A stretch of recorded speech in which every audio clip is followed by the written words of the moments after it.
Elm və Təhsil naziri Emin Əmrullayevlə Dövlət İmtahan Mərkəzinin sədri Məleykə Abbaszadənin arasında münasibətlər daha kəskin xarakter alıb. İctimaiyyətin sərt qınağına tuş gələn DİM sədrinin Əmrullayevin təlimatı ilə hədəfə götürüldüyü qeyd edilir. Yeni Sabah az məsələnin təfərrüatını öyrənə bilib. Məlum olub ki, nazir Abbaszadəni yıxmaq üçün son döyüşə başlayıb.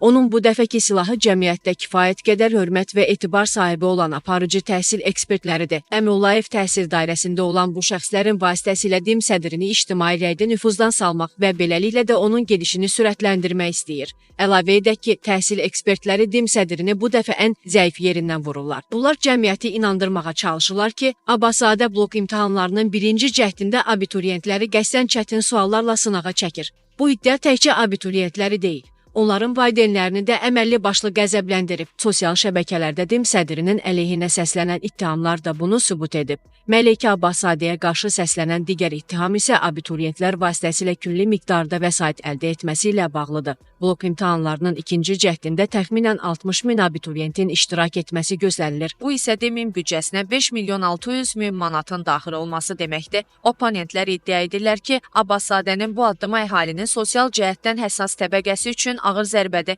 Abbaszadə həm də repetitor hazırlığı ilə məşğul olan kursların marağına xidmət etməkdə günahlandırılır. Hətta DİM sədrinin özünün analoji fəaliyyətlə məşğul olan bir neçə hazırlıq kursuna sahib olduğu qeyd edilir. İddialara görə Abbaszzadə buraxılış və blok imtahanlarının suallarını həmin kursların tədris proqramlarına uyğunlaşdırır. Buna görə də repetitor yanına getməyən, amma məktəblərin verdiyi təhsillə kifayətlənən abituriyentlər zəif nəticə göstərirlər. Məlumatlı şəxs bizimlə söhbət vaxtı Emin Əmrullayevin konkret hədəfini açıqlayıb. Onun sözlərinə görə Əmrullayevin məqsədi Abbaszadəni vəzifədən uzaqlaşdırmaq deyil, bütövlükdə DİM-in ləğvinə nail olmaqdır. O ləğv ediləcək DİM-in səlahiyyətlərini ələ keçirməklə gələcəkdə nəhəng bir dövlət qurumuna rəhbərlik etməyi hədəfləyir.